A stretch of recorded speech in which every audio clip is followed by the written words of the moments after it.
Welcome to the Left, Right, Forward video podcast show. The show where you'll hear amazing interviews from people that share their views from the left, views from the right, but always with the mindset of moving us forward.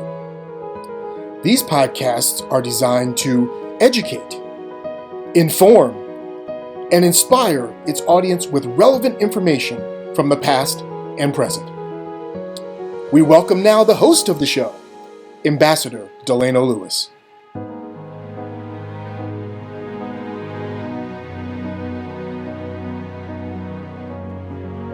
This is the Left, Right, Forward show, and I'm your host, Ambassador Delano Lewis. This is a show, an interview show with a purpose to inform, to educate, to motivate, and to inspire.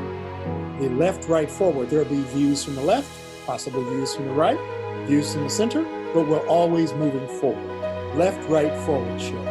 And I'm so excited today to have as my guest a woman that has done tremendous things.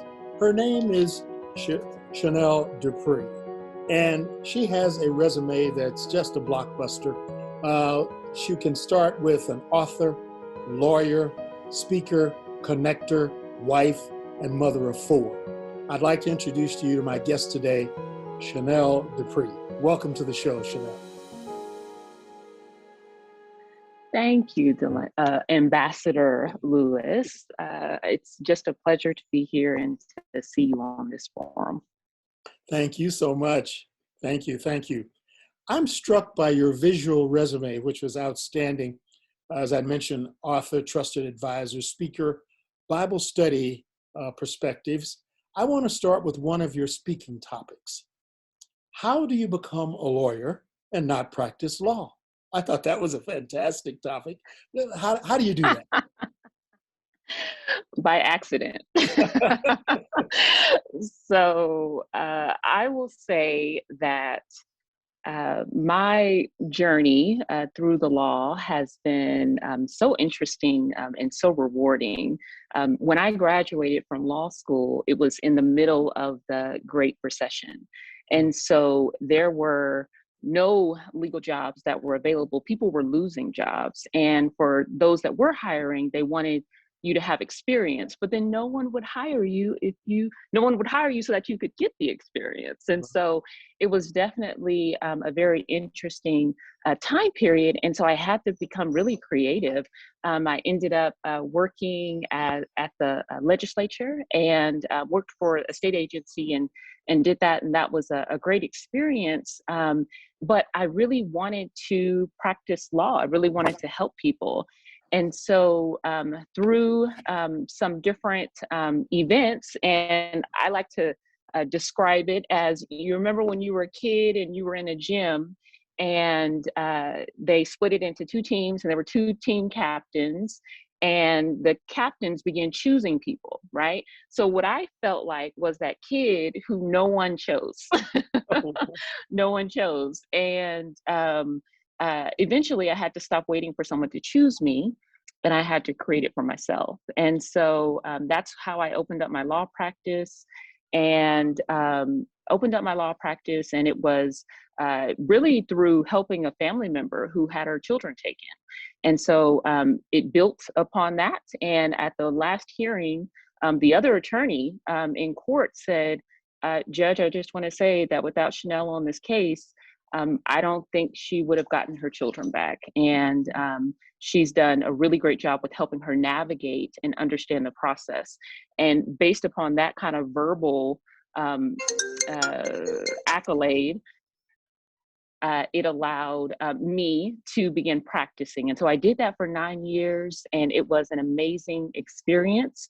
But then life began to change, and I needed to navigate out of that process because my husband became the district attorney of Wyandotte County. We had 4 children, and life became very busy, and I couldn't do the kind of day-to-day interacting with clients that I wanted to. So I navigated out of that space and was able to still work with families. So I actually created a vlog, a video video journal, and I went around Kansas and interviewed folks who were working within the child welfare system and connected with people who were running for office, and actually interviewed now Governor Laura Kelly. And it was wonderful. Just got to hear kind of her heart and her thoughts on how to make things work better. And through that connection and just so many others, now I am an administrator and was appointed into this position and work for the Department for Children and Families. So I still get to work with families. I still get to use my legal skills, but I'm not in the courtroom necessarily. That's fantastic. That's a very exciting story and journey. And let's put it in perspective. You are in Kansas, Kansas City, Kansas, which is my hometown. You are a graduate of Washburn School of Law in Topeka, my law school as well. So there are a lot of connections we share in common. So I'm very proud of your accomplishments, and I'm interested in how you moved into that space that you talked about. And I'll get into that a little bit later. But I want to talk first about how you balance all those things. Wife, mother of four, full-time position. Just how do you do it? I call you a multitasker supreme. How do you handle it? Well, some days and not well others. I'll say that, no one, I think, has the answer on how to navigate things, but what connects everything for me is my faith. And when I know that I am walking the path that I'm called to walk, then I'm excited about it, right? It's not a struggle. And then when it is a struggle, I need to stop and figure out exactly what is it that is too full and how can I begin to remove those items from my plate. I think sometimes we feel like such a strong obligation to stay in a space. But if your time is done, then it's time to move on. So I've gotten really good at understanding, okay, I'm feeling overwhelmed. I need to move around versus I need to be here because there's something that I need to get that's going to help somebody else. Does that make sense? It certainly does. And I'm sure that I'd like to figure out how you came to figure those things out. What about your upbringing? Did you as a little girl believe that one day I'm going to be a lawyer, or I have this dream of becoming this mother and wife and all of those things? What were the dreams as you grew up? Yeah, so I call myself, I have deep Midwestern roots. So I was born in Nebraska, moved to Oklahoma, where I did all of my schooling, all of my undergrad, went to Oklahoma State University, and then came to Kansas for law school, and that's where we're raising our kids. And then, my father was in the military, and so we lived in England for 4 years as well. And so, really rooted in structure and, making a decision and following through with it. My father is a pastor as well. And so all of those things really influenced me. My mother is a teacher, the most brilliant teacher that I know, an instructor. And so I remember I've just always been a person who asks a lot of questions. And so I got on my Sunday school teacher's nerves because you can't just tell me something and then I just accept it. We need to have a conversation, and it's not, you're not trying to be combative. You just want to understand. And so I've always had that. And it's really a strength because you can really, once you get an understanding, you can really relay that back and explain that as well. So when I was 10, I wrote in my Bible, Attorney Shanelle Gunn. That was my maiden name.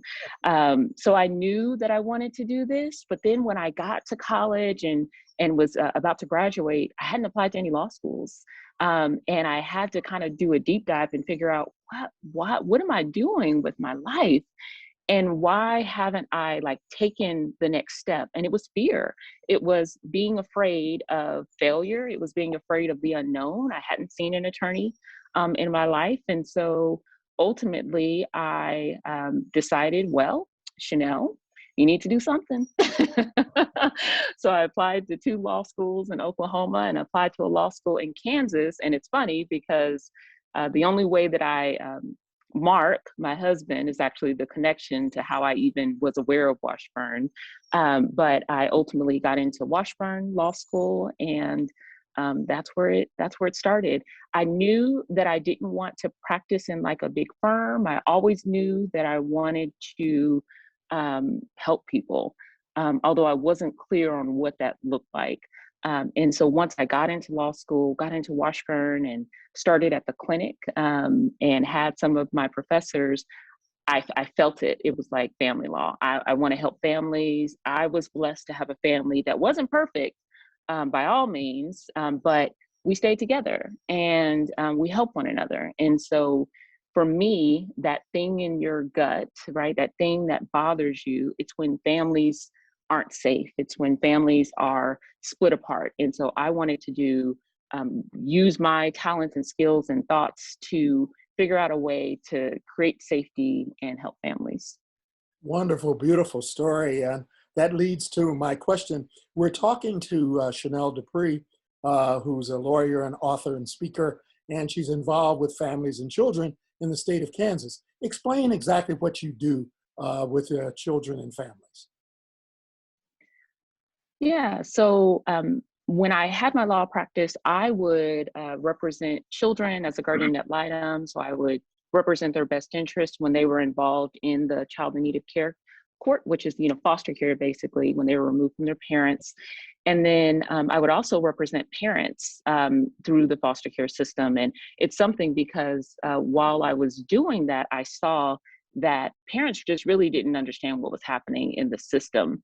And so I created a course and taught that for 5 years for parents on how to navigate the system. And so now I'm in more of an administrative role, which gives me a totally different kind of perspective on how our federal laws affect parents and how they're able to see their kids and all of that. And what is really kind of what I'm really passionate about and really working towards right now is talking about racial disparities in the child welfare system. Mm-hmm. So in my current role, I'm the regional director of the Department for Children and Families, and I supervise 450 employees and cover 5 counties.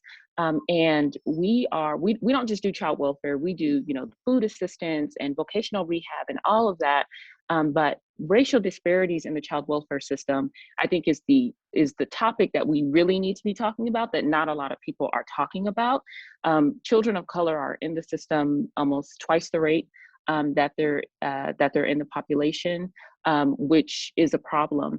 Once kids get into the system, it takes children of color longer to come out of the system. Their experiences are worse. They don't achieve permanency, so either adoption or reintegrating at the same rate. And that's a travesty because, again, connections are so important for our children. And so, again, back to that thing within my belly, that thing within my gut, that really moves me forward. And it's families who are unnecessarily ripped apart. And as the state, we can't do that. We can't be a part of that any longer. And so we're having these I call them courageous conversations on how we can figure out from where we sit in our position, what can we do to achieve equity within the child welfare system. And Shanelle, do you feel that you're having some success and making some progress in this regard? Along with that, I'm sure politics and the whole political environment, as well as the pandemic, all of those environmental things are impacting on you. How do you feel you're doing at this time? Yeah, I feel like I'm making an impact. I think what I've learned is that from where you sit, what can you do? So, for instance, when George Floyd was murdered, when that happened, it affected me deeply. And when I saw the image, I was bothered. Yet when I went to work and we were in these meetings, there was no acknowledgement. We weren't talking about it. And I felt like I was going crazy. And so I actually emailed the secretary of the Department for Children and Families and just laid it out there, just said, hey, listen, this is what I'm feeling as an African American that works within the agency. This is how it's affecting me.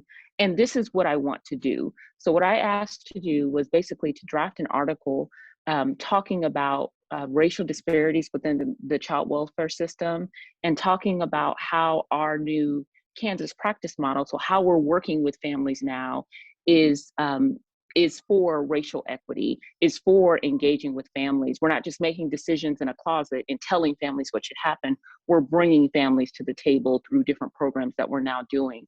And so I asked to write that for the Bar Journal, and really talk about the history and why it's so hard to talk about race in America.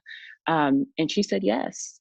And then a couple months later, the department instituted a phenomenal diversity and equity and inclusion training program for all of the employees to take. And now we're hiring a diversity, equity, and inclusion officer. And we're looking for opportunities to move that conversation forward. So I'm not saying that I'm the one that started it, but I know I was a part of it. And it takes us to be bold and to make those, to talk about just those different perspectives that we bring to our role. Well, thank you for that. Let me ask one other question to follow up. Tell us about the context here in Kansas about the racial disparities. What is the makeup? African American, Hispanics, Asians? What's sort of the breakdown? Yeah, so in Kansas, 88% Caucasian, and about 7% African American, and 1% of Native American, Asian Americans, and every other ethnicity, basically. So the interesting thing, though, is that Hispanics are counted as Caucasians, according to the census, and that's how we count our data as well. So I don't have a super clear number in concern of the Hispanic population in Kansas, but it is predominantly a Caucasian state. But again, to those numbers, it's 8% for African Americans, yet kids are in the foster care system at 22%, right? So there's a problem there, and it's something that we have to keep talking about. That's interesting about Hispanics being counted as Caucasians, because I've been back and forth to Kansas, living in New Mexico now, and I noticed my area, and your spouse is the district attorney in Wyandotte County, and that's where I grew up. That is becoming almost a large Hispanic population there now. So it's growing. Wyandotte. Wyandotte is the most diverse county in Kansas. So Wyandotte is 33% African American, 33% Caucasian, and about 33% Hispanic. So yes, it is. It's definitely growing. But we are the most diverse county in Kansas. Well, that is terrific, and you're making an impact on children and families, and you feel very good about it. What are the things that you think you're looking at for the future in order to make the system work even more efficiently? What are your next steps? So I think my next steps are just within the agency, definitely bringing that more so to light, just because we have a lot of work to do. And it's not just our agency, it's our community partners as well. So I see our agency as really the connector that can bring all of these folks together to begin talking about the impact. I'm the chair of the Juvenile Justice Oversight Committee as well, which it was an amazing thing that Kansas did for juveniles, which said, hey, it doesn't work when kids go deeper into the system. If kids are stealing, they don't need to be in prison. We need to figure out what's happening. Are they stealing food? Are they hungry? Right? And provide those community programs from where they live. We don't need to rip them from their community. So I'm the chair of that. So that was Senate Bill 367. But although we're making an impact, the question is the impact felt for all children across all races? And so that's something that we're diving deeper into as well. So that's professional. Personally, I just wrote a book, Bible Study Perspectives, and the thing that I know balances me and connects me is my faith and my relationship with God. But I do think that through every phase, I've had to recalibrate that and think how that looks differently.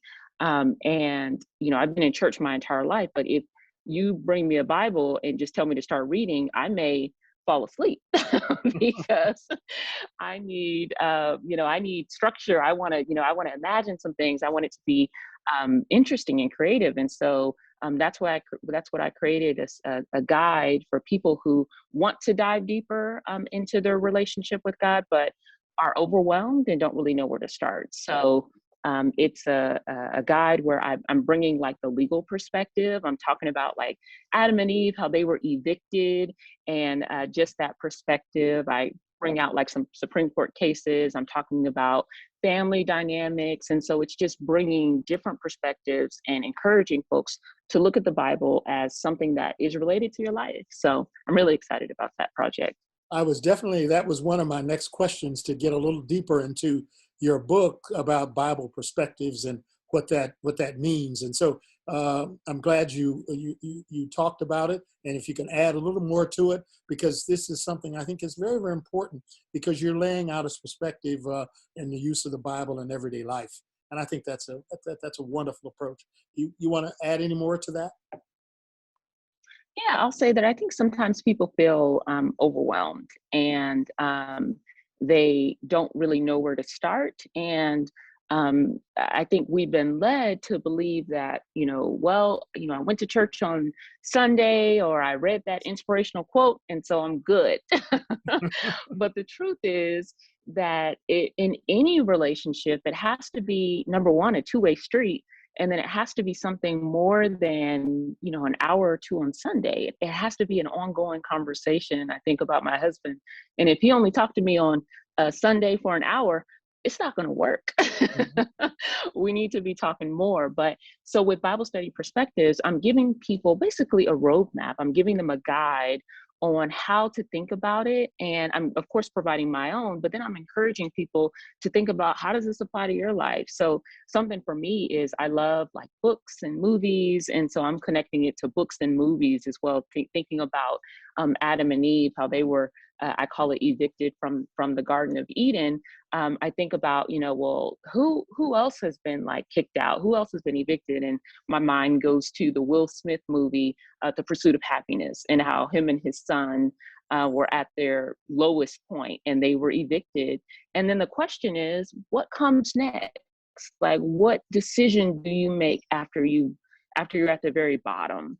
And there's always a path forward. And so I'm connecting it with movies, I'm connecting it with books, and it's feeding my creative side. So I love this project. Oh, that sounds wonderful. We're talking to Shanelle Dupree. She's an author, speaker, wife, and mother of four. And you're listening to Left, Right, Forward. This is a show with a purpose: to educate, to inform, and to motivate. And my guest today, Shanelle Dupree, is doing exactly all of those things. So as we close out, Shanelle, I'd like for you to give some thoughts to our viewers and listeners, and particularly to young women and women of color, as to how you do this and what would you advise them to do as a person of color. Yeah, so what I would say is that it's really important for you not to wait for your name to be called, for you not to wait for someone to choose you, because if you do that, you are going to be waiting sometimes for your entire life. And your value, the perspective that you bring is needed in our world today. And if you sit on the sidelines and sulk, right, and never join the game, then not only are you missing out, but you are stopping somebody from being helped, somebody from being assisted. And so what I would say, I think it's pretty simple. Just don't wait for your name to be called. That passion, that thing inside of your gut that bothers you, that inspires you, start taking the steps to do that thing. Thank you so much. That's excellent advice. We've been talking to Shanelle Dupree, and she's just a wonderful role model, not only for women of color, but from all people, that she had a plan in life. She grew up with a family that was supportive. She had a dream of helping and serving, and she took that dream into action. And her message tonight is to all of us today is to act on those dreams. So you're listening to Left, Right, Forward, the interview show with a purpose. to educate, to inform, to motivate. So thank you, Shanelle Dupree, for being with us today, and Godspeed in your efforts ahead. Thank you so much. Thank you, Ambassador Lewis. You have been listening and viewing the Left, Right, Forward show, the interview show with a purpose to educate, to inspire, to motivate, and to inform. And you have been watching Shanelle Dupree, author, lawyer, wife, mother of four, a person who had a dream growing up in a family that supported her, a dream to become a lawyer, a dream to help families, a dream to make our society better. Not only did she have the dream, she acted on the dream. Graduated from Oklahoma State University and Washburn School of Law in Topeka, Kansas, where she met her husband, who was also a law student, and they together have a family of four. And she's about the business in Kansas of helping families and helping with society and the state to make things better for all. So tune in again to Left, Right, Forward, the show with a purpose, to motivate, to inform, and to inspire.